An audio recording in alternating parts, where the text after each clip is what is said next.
What's going on, everybody? Welcome to the Yeah. framework, episode 3, technically, because I added in a rant last week, but joined as I always will be on these episodes with Mike. So, welcome, Mike McKenzie. What's Yeah. going on, man?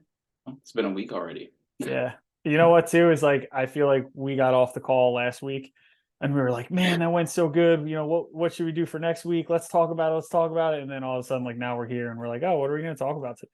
Yeah. Time flies, dude. I mean, that's also why we have like a timer sometimes, because if we didn't, you and I would have talked probably till like 10 o'clock. Yeah, we could just go. We could just kind of, and a lot of it's just nonsense Yeah. and rambling. Like people wouldn't even understand half the stuff we would be saying. Yeah. So last week we really kind of touched on assessing variables, Mhm. but I think we almost attacked kind of the early gym goers, kind of like that 18 to 25 demographic. Yep. And that was obviously not our case. It just happened to be what we were discussing. Hmm. And I think in the last week, I've kind of got some general feedback, and then just my own kind of thought process started to roll. And it was almost like, okay, let's say you've started training, or you've been training for 2 years, 5 years, 10 years, and now all of a sudden you're like, oh, I'm kind of a little bored Yep. with training chest and triceps every Monday, Hmm. and I'm kind of tired of deadlifting on Wednesdays. Like, have you like I know I've run into that. I run Yeah. into that about once every 6 months. Like, can you talk a little bit Yeah. to like, when and how you should maybe assess or kind Yeah. of coordinate your splits? Yeah. I think a lot of it, whether I'm coordinating a split for myself or like a new client or whatnot, is really just see just kind of like what does your week look like, first off, because you need to kind of factor in like actual real life. And I think the problem with most people is they try to force, the different like what's the quote? Fit a square peg into a round hole when it comes to their training Yeah, because I have to flat barbell bench every time I yeah, train chest. It has to be it. It's like, well, exactly. it Like doesn't. specific movements or specific splits because like said favorite professional athlete or bodybuilders trains a specific way. And I think a lot of people going back kind of like to like newer lifters. They see that they haven't trained before, and obviously they're going to get some results because they've never trained. And then when they start getting bored because the results slow down, it's because of like this isn't the right thing for you. So I think I will always for other people first, kind of going into that topic is like make sure that they are doing what's enjoyable to them first and foremost, because the training split that may be quote unquote like most optimal that so and so athlete might be doing versus like what they find is enjoyable, they're always going to be more consistent with that. But Exactly. Like you hear all the time, and I'm sure, you know, you're kind of pro flat barbell bench, yeah, obviously, because powerlifting, that's what it's all about. But in the bodybuilding world, as you well know, yeah, if you tell somebody that you flat barbell bench, it's a red flag, right? Like yeah, automatically, like that should not be in your program. mm, And I could sit here and I could have a whole episode on avoiding the barbell and the deadlift and the barbell squats, yeah, or I'm sure you could have a whole episode on why those movements may or should be incorporated. yeah, And I think to your point, people are so fast to say like, well, this individual does chest every Monday, and yep, they start with standing cable flies every yep, Monday. And it's mm-hmm, like, okay, that might work for them. They also might be a genetic freak, and they might hold all the records in powerlifting. They may be an yeah, IFBB pro, bodybuilder. But I think that I've gotten to the point where like I assess my splits based on my weak points, like you said, yep, assess where you need it the most. yep, And it could be as simple as, oh, well, when I do chest, we're just kind of focused on no, of chest here. course, Every time I do chest, I go right into a press. mm-hmm, But by the end of my second or third exercise, my shoulder's shot. Like I'm yep, going home and I have to ice it, or I need to put heat on yeah, it, or I'm the guy who's doing the icy hot in between my sets. Like that might be something to remove as your first, maybe if it's just your first yeah, man, exercise. Now, like you said, you know, you may really enjoy an incline dumbbell press. sure, So putting that maybe later in your workout, or doing something optimal to get warmed up might be kind of the adjustment you have to make. Um, now, if you're going into like a bench, for example, because that's just kind of the topic we're on, um, are you programming in any mobility stuff? Are you programming in, okay, I can't just go right into Yeah. 225 on the flat bench? Like, how do you know? Like, how do you know where Yeah. to start? I mean, first shout out BioFreeze.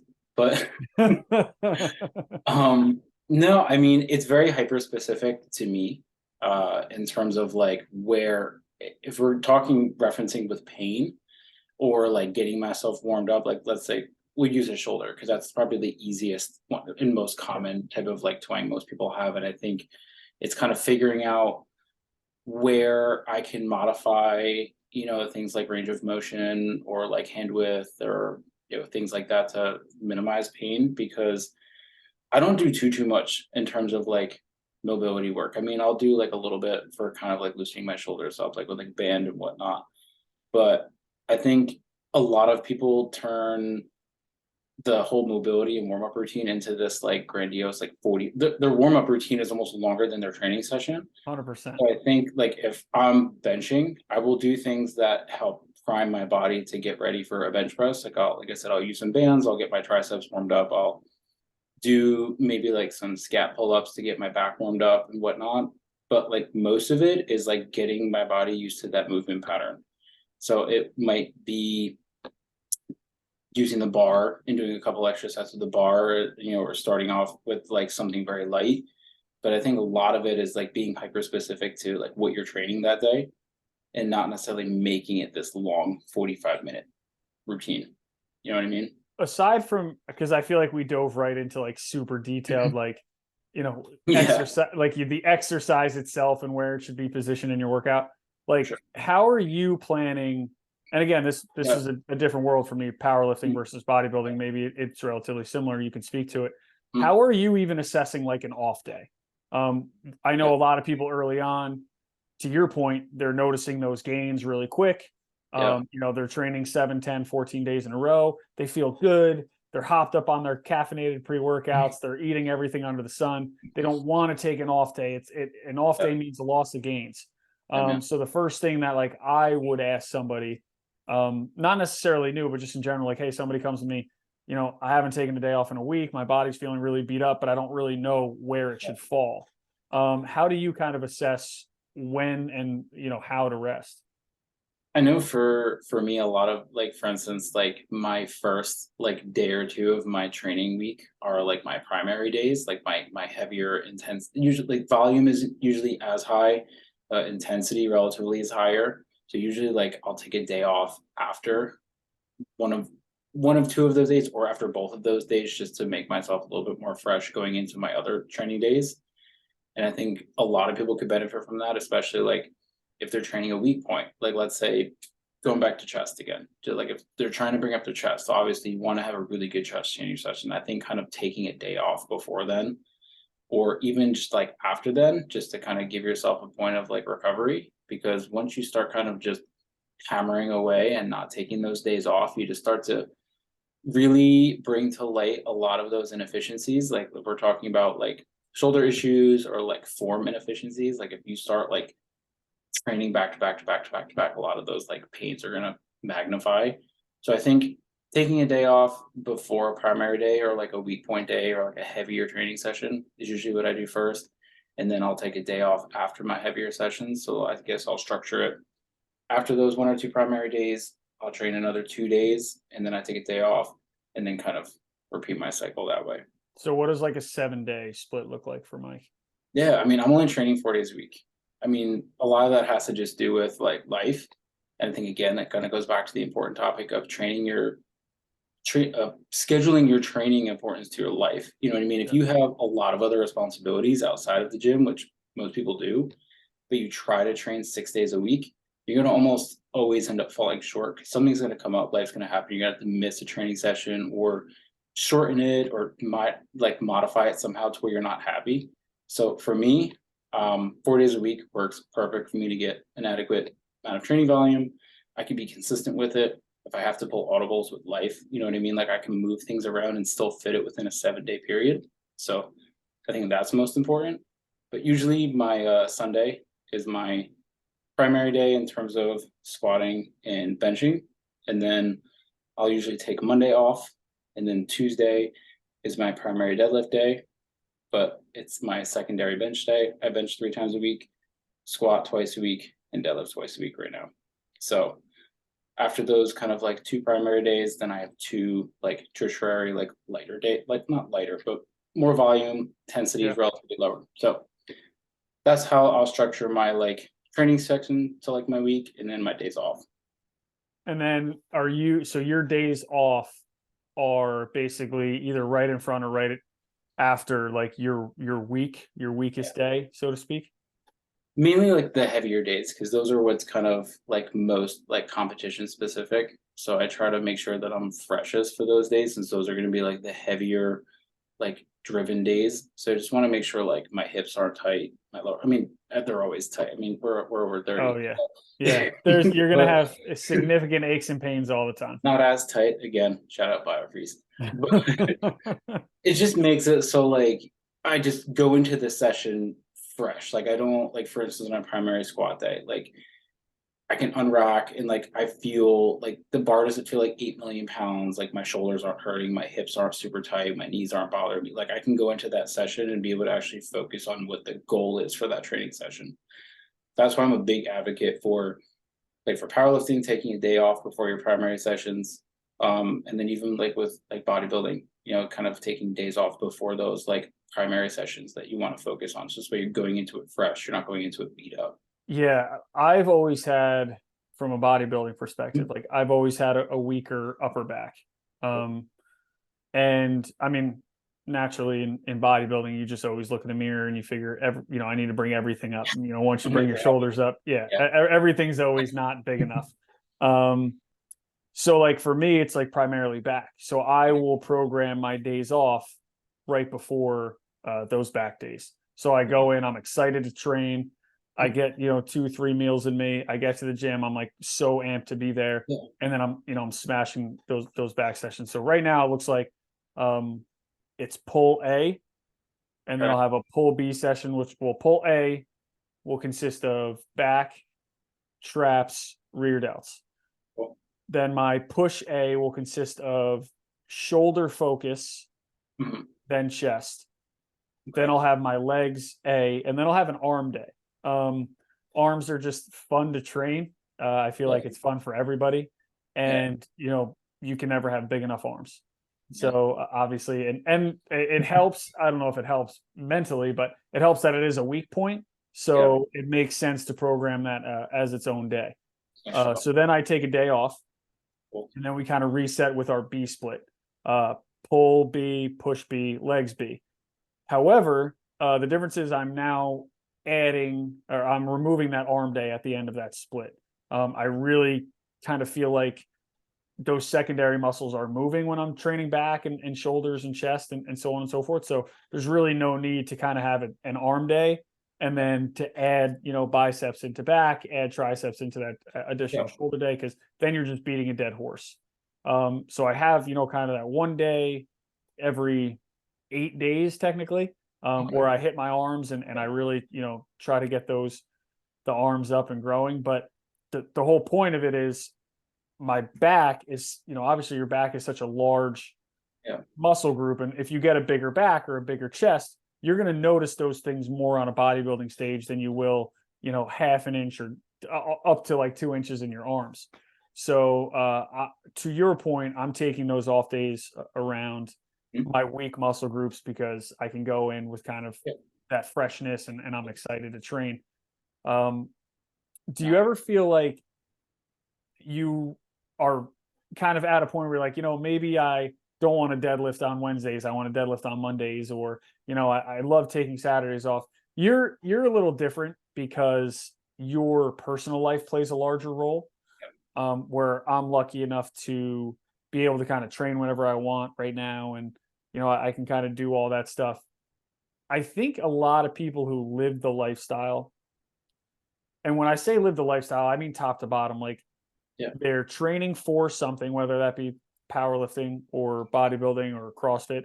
but they also are a personal trainer, or they work in a gym, or they're a coach of some sort. I feel like those people, I'm an extremist when it comes to training. Like, I take it so seriously, and I know you do too. But I think a lot of people forget how much your personal life can affect those things. Mhm. And they're so quick to say, like, I'll miss a birthday, I'll miss Yeah, an anniversary, I'll miss this. When it's like, in reality, you can't always do that.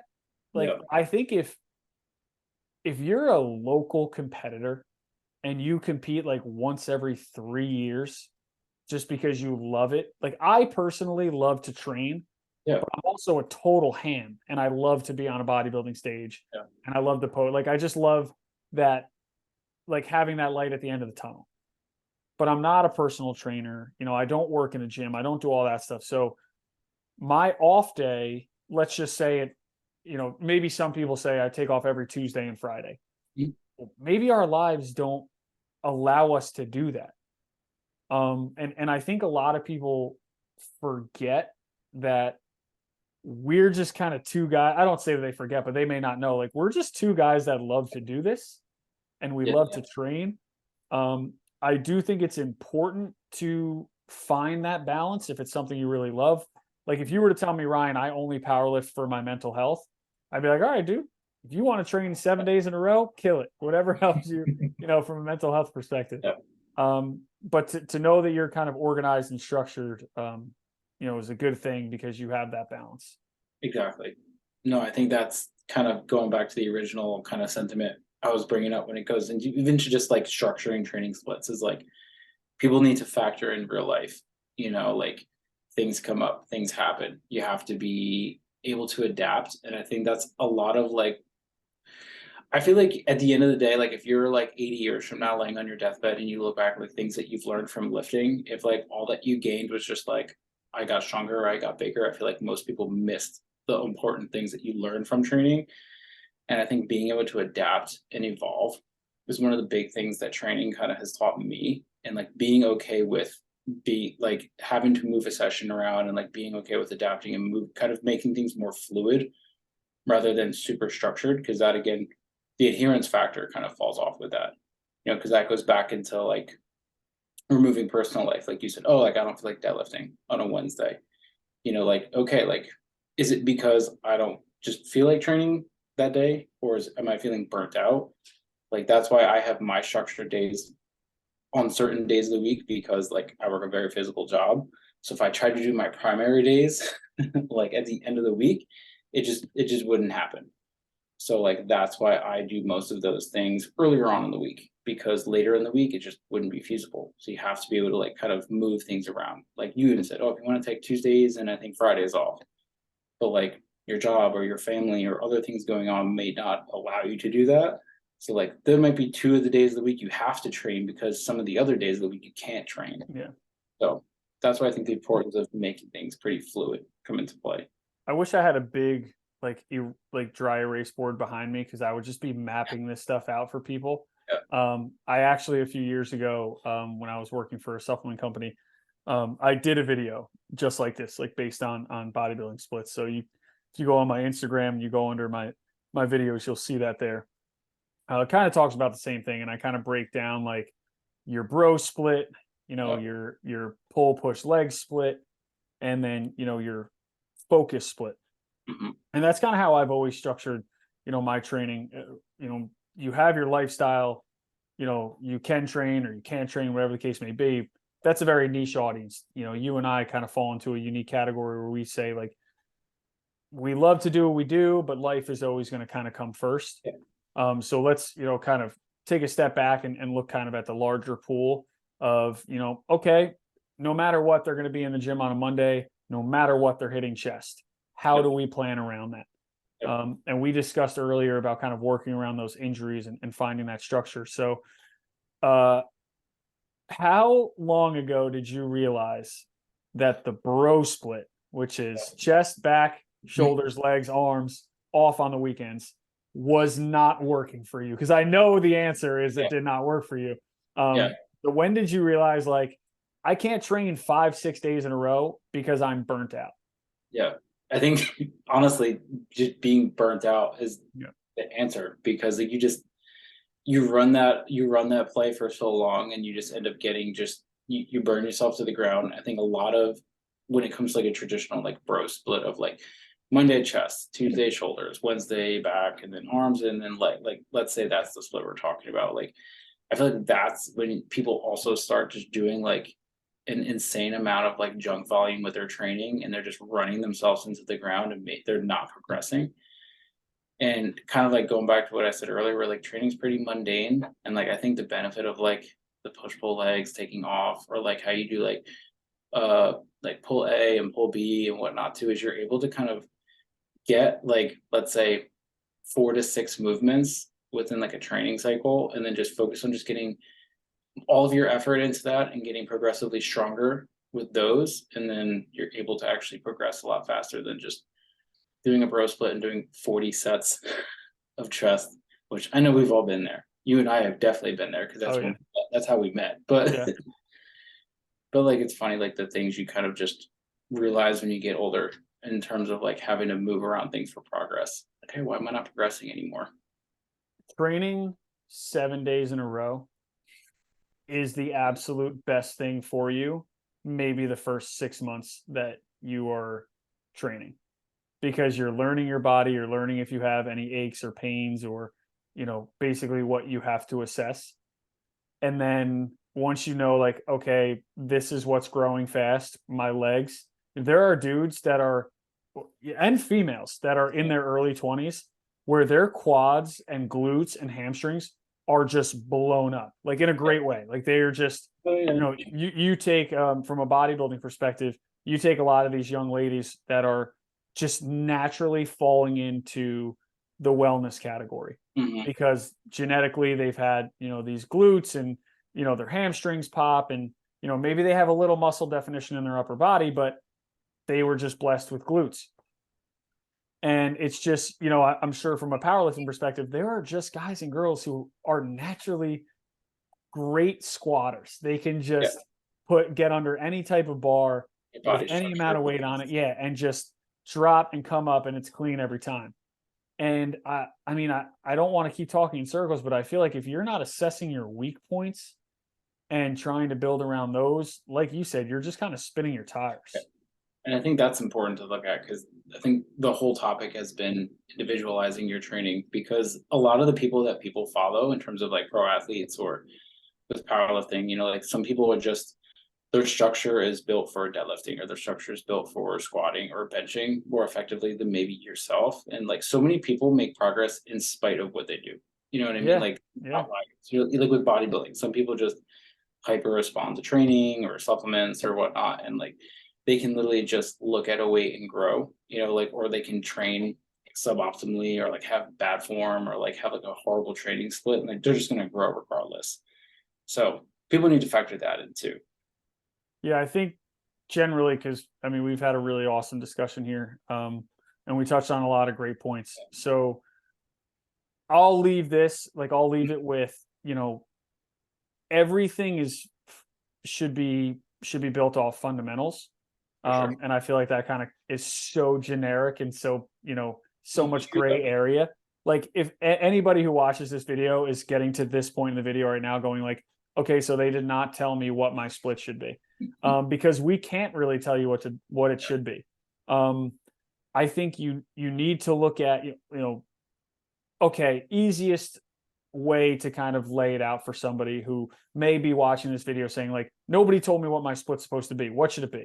So, let's stick to that Tuesday, Friday off, bodybuilding. Um, you know, I personally like training Saturdays and Sundays. Usually I have a pretty open schedule. Yep. Fridays, I've always gone to dinner with my family Friday nights and my wife. So that's a good cheat meal day. Cheat meals and replacement meals is an argument for another time. I feel like powerlifters just have whatever they want all the time, right? You guys don't have to make weight. Um, That's uh, another big misconception we could talk about on that oh session. yeah, yeah, of course, yeah. I know That's you. I know you. Yeah. I'm just teasing. Save it. Save it. I absolutely know that you guys make weight, and there's different things to hitting your lifts. But yes, the general Yep. misconception is powerlifters can eat whatever they want. show up to a meet, because the bigger you are, the heavier you can lift. Oh, So, take off, let's say a Tuesday, take off Friday, and then build, kind of your weak points around that. If you're getting a big family meal on Friday night, Saturdays should be your weakest body part. Which I guess to what we were discussing before, like might be a little different. Like I'm saying after an off day and after a cheat meal, whatever you're weak in, that's what you should be training on that first off day. Whereas I guess you would say kind of like, hey, I need to be strong for these days, so I'm taking a day before or a day after, yeah, so that I don't miss. same thing. Yep. Yeah. All right, dude. So I think this was another really awesome episode.